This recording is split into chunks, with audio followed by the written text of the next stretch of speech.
Today, we're diving into the fascinating world of nature's architecture by taking a close look at onion cells under a microscope. What do we need? To set up this experiment, you'll need a few basic tools: tweezers, water, Lugol's iodine, cover slips and microscope slides, of course an onion, and something to cut it with, like a knife or razor blade. Start by cutting a small piece from the onion, and then carefully peel off the thin, transparent inner layer.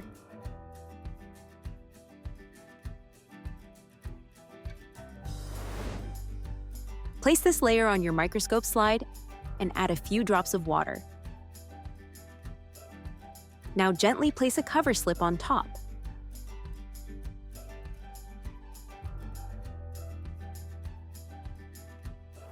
Sometimes, if you add water first, the sample can surprise you by curling up unexpectedly. A little tip: if the onion layer starts curling up, you can put the onion piece and cover slip down first, and then add water. This can help minimize those pesky air bubbles. What will we see?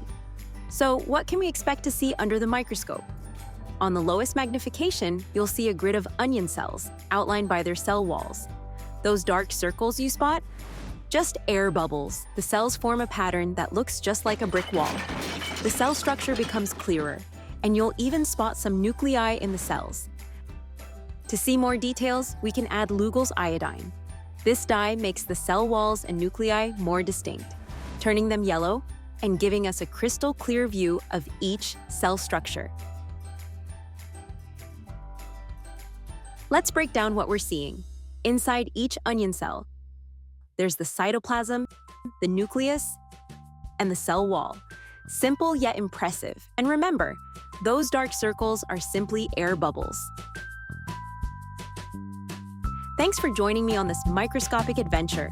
Don't forget to like and subscribe for more fascinating science close-ups. See you next time.